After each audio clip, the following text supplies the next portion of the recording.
I just wanted to spend a couple of minutes on the moment that you think the court is in now. I know you guys are sort of cloistered, but you're not cocooned. We came through this sort of acrimonious process of confirmation. Did it relate to alcohol? I like you beer. Haven't answered that. I like beer. I don't know if you do. Okay. Do you like beer, Senator, or not? What do you like to drink? Next. What you want to do is destroy this guy's life, hold this seat open. How do you view it from the inside? I mean, how does the court and family, community adjust to those moments? I'm going to steal a line from one of my colleagues, okay. A story actually, not a line.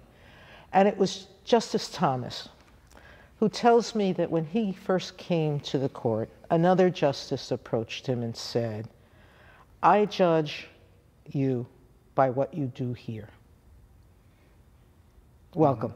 And I repeated that story to Justice Kavanaugh when I first greeted him here.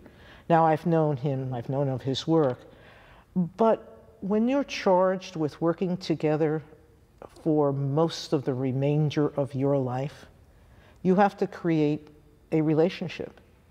The 9 of us are now a family, and we're a family with each of us our own burdens and our own obligations to others, but this is our work family, and it's just as important as our personal family. We probably spend more time with each other than most justices spend who have spouses with their spouses. But beyond your personal relationships, as this moment in history, do you have concerns about how people view the court because of the partisanization of everything?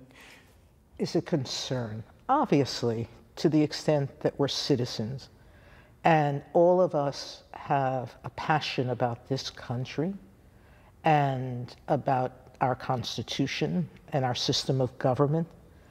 That, to all of us, is critically important. I think many of us feel that what people perceive as partisanship is erroneous. There are thousands and thousands of cases that come through the federal system every day.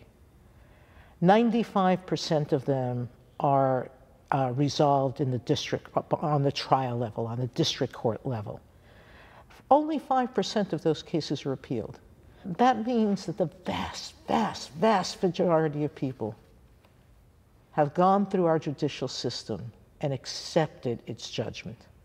Of the Court of Appeals cases, and there are thousands and thousands and thousands of them, we only hear about 60 to 70 cases in recent years.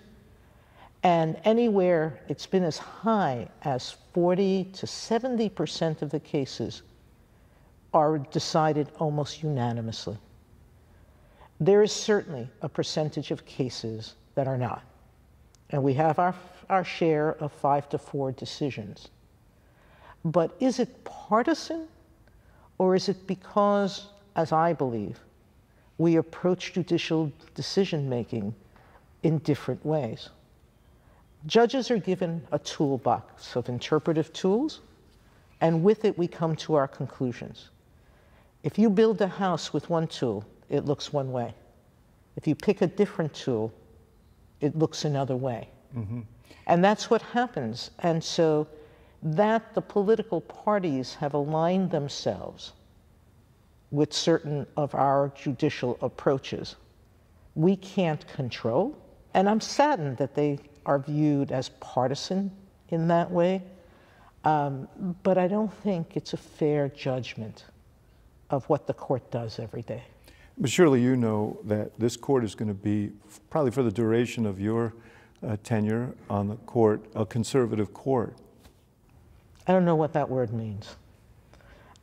Conservative, liberal, those are political terms.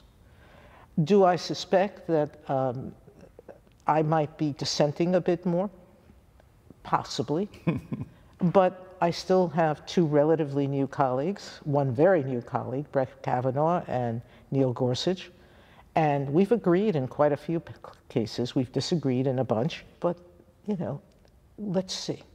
You told a group, I think at your alma mater at Princeton in 2017, that there was a point in the process of confirmation that you questioned whether you wanted to continue because of just some of the things that the ugliness of the process. And you said if this process is going to result in my getting this to the Supreme Court a diminished person, is it worth it?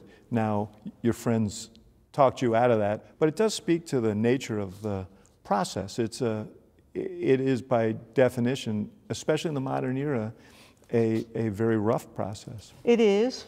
It wasn't the process for most of the history of the United States. This public questioning system only started about 1960s, 1970s.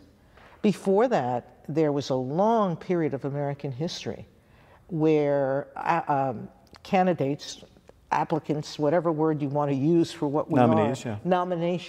nominees, weren't even questioned by the Senate at all. A senator would convey the president's nomination, speak on behalf of the nominee, and then opponents would say their piece and there'd be a vote. It's gotten more elaborate with time. Some of it is the product of television. Some of it is the product that people are asking nominees for things they can't give.